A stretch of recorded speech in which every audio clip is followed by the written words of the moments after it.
뉴스 특보입니다. 미인가 교육시설인 광주 TCS 국제학교에 이어서 서구 안디옥 교회를 중심으로 한 확진자가 20명이 넘는 등 종교시설을 중심으로 집단 감염이 이어지고 있습니다. 이틀 새 광주에서만 130명이 넘는 확진자가 쏟아지고 있는 상황인데요. 취재기자 연결해서 자세한 상황 들어보겠습니다. 하순아 기자, 현재 상황 전해주시죠. 네, 광주 광산구 TCS 국제학교와 관련해서 어제 하루에만 15명의 확진자가 추가로 발생했습니다. 그제 하루 100명의 확진자가 나왔는데 누적 확진자 수는 115명까지 늘었습니다. 광주 TCS 국제학교는 대전 지역을 중심으로 감염이 확산하고 있는 IM 선교회 소속 미인가 교육시설인데요. 앞서 같은 선교회 소속인 광주 북구 TCS 에이스 국제학교에서 확진자들이 나왔고 연관된 시설들을 전수조사하는 과정에서 집단 감염 사실이 확인됐습니다. 특히 이 선교회 소속 교사들은 외부 어린이집 특별활동 교사로도 참여한 것으로 확인이 됐는데요. 광주시는 오늘부터 다음 달 14일까지 광주시 지역 어린이집 1,072곳에 대해 휴업 명령을 내리고 확진자들의 동선과 관련해서 역학조사를 벌이고 있습니다. 네, 광주 서구 안디옥 교회와 관련한 집단 감염도 우려되고 있는 상황인데요. 안디옥 교회 관련 확진자도 계속 늘고 있습니까? 네, 그렇습니다. 안디옥 교회에서 처음으로 확진자가 나온 것은 지난 25일인데요. 이 코로나 의심 증상이 있어서 선별 검사소를 찾아 검사를 받은 결과 확진됐습니다. 방역 당국은 이후 이 확진자의 접촉자들을 대상으로 진단 검사를 벌였는데요. 이후 3명이 확진됐고 어제만 20명이 추가로 확진 판정을 받은 겁니다. 특히 이 교회에서는 지난 24일 일요일 하루에만 4-5차례 예배가 있었고 앞서 수요일에도 예배가 있었던 점이 확인돼 접촉자는 계속 늘 것으로 보입니다.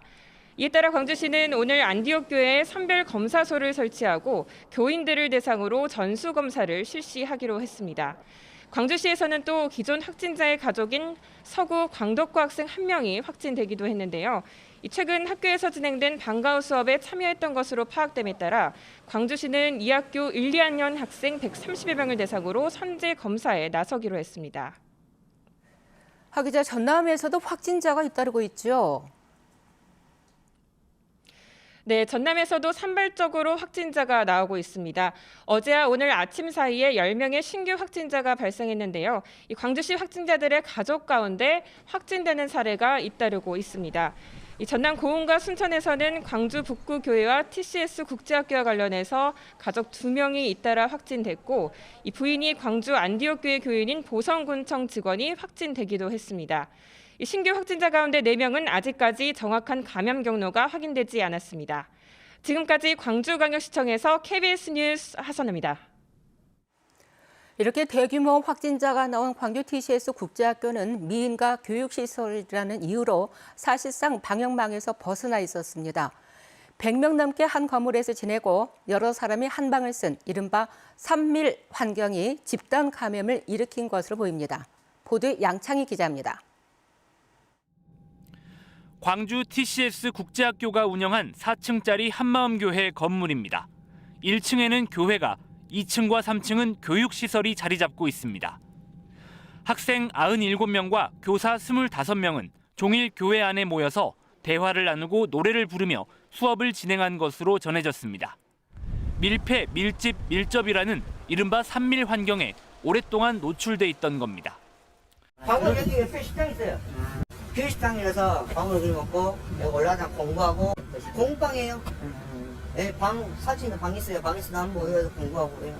학생들이 잠을 잔 곳은 교회 근처 다세대 주택 2곳에 마련한 기숙시설. 한 방에서 많게는 10명이 넘게 지낸 것으로 보건당국은 추정하고 있습니다. 20명이 같은 방을 쓰기도 했던 대전 IEM 국제학교와 비슷한 상황입니다. 바이러스가 쉽게 옮을 수밖에 없는 환경에서 교사는 100%, 학생은 80%가 확진됐습니다. 학생과 교사 등 확진자 100여 명은 이 교회 건물에서 생활하며 주변 상점 등을 오간 것으로 보여 감염 확산에 대한 우려도 큽니다. 확진자가 워낙 많은 탓에 기본적인 역학조사조차 더딘 데다 집단 확진 판정을 받은 뒤에도 일부 확진자가 건물 밖으로 나오는 등 방역 허점까지 드러나면서 불안감은 더 커지고 있습니다. 걱정이 좀 되지 않으세요? 쪽에서 나왔잖아요. 학부모들도 날리고. 방역 당국은 이번 집단 감염의 경로를 밝혀내기 위해 확진 교사와 학생, 교인의 동선을 세부적으로 파악하는 데 총력을 기울이고 있습니다. KBS 뉴스 양창입니다. 방역당국은 광주 TCS 국제학교와 밀접한 관련이 있는 대전 IM 국제학교를 주목하고 있습니다. 대전 IM 국제학교 졸업생이 학생들이 밀집해 통제된 단체 생활을 해왔다고 KBS에 제보를 해왔습니다. 이런 미인가 시설은 그동안 방역의 사각지대에 놓여 있었다는 증언인데요. 앞으로는 엄격한 방역 수칙이 적용됩니다. 박영민 기자입니다. IM 선교회가 운영하는 대전 IEM 국제학교입니다. 이 학교 졸업생 A씨는 휴대전화까지 반납하고 이곳에서 24시간 기숙생활을 했다고 합니다. 남자 기숙사는 3층인데 남자는 각방이 아니고 큰 방에 2층 침대로. 다른 데는 선생님 방인데 거기서 다 같이 지냈고요. 몇 년 사이 급격하게 학생이 늘면서 많게는 20명이 한 방에서 생활했습니다. 공간이 안 나오는데 어떻게든 만들었죠. 기숙사 형태도 너무 좁고 20명이 사는 게 말이 안 되는데. 교실과 식당은 환기도 어려운 구조였습니다. 거기가 원래 요양병원이었는데 저희가 들어가서 한 거라 병원처럼 창문이 다 안 열리게 돼 있어요. 이곳을 포함해 IM 선교회가 운영하는 교육시설은 전국 11개 시도 23곳이나 됩니다. 미인가 시설로 관리 주체가 애매해 그동안 방역의 사각지대로 방치돼 왔습니다. 어떤 방역 수칙을 어떻게 적용할 것인지에 대한 애로가 있었고 그에 따라서 현재 방역 수칙 적용 결정이 되지 않았고 행정명령이 발동되지 않았던 상황입니다. 정부가 이런 시설에 대한 방역 수칙 가이드라인을 뒤늦게 내놓았습니다. 먼저 대전 IEM 국제학교처럼 정규학교에 다니지 않는 학생을 대상으로 전일제 수업 형태나 기숙형으로 운영하는 경우 숙박시설 운영은 원칙적으로 금지됩니다. 입소자의 선제검사와 외출금지 등 방역수칙을 지키는 경우에 한해 운영이 가능합니다.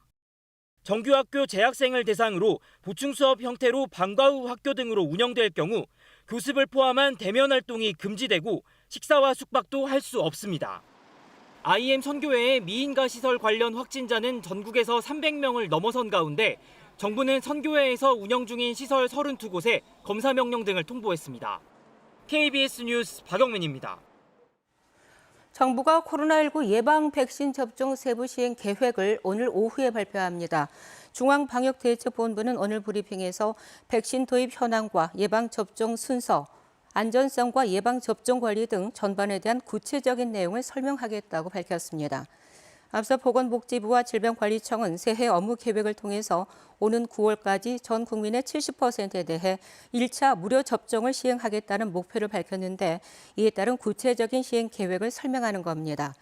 정부는 현재 화이자와 모더나 등 4개 제약사와 백신 구매 계약을 체결해서 5,600만 명분의 백신을 확보했습니다. 다시 한번 알려드립니다. 100명 이상 확진자가 나온 광주 TCS 국제학교에 이어서 어제 하루에만 서구 안디옥 교회를 중심으로 확진자가 20명이 넘게 발생했습니다. 광주시는 안디옥 교회에 선별 검사소를 설치하고 교인들을 대상으로 전수검사를 실시하고 있습니다.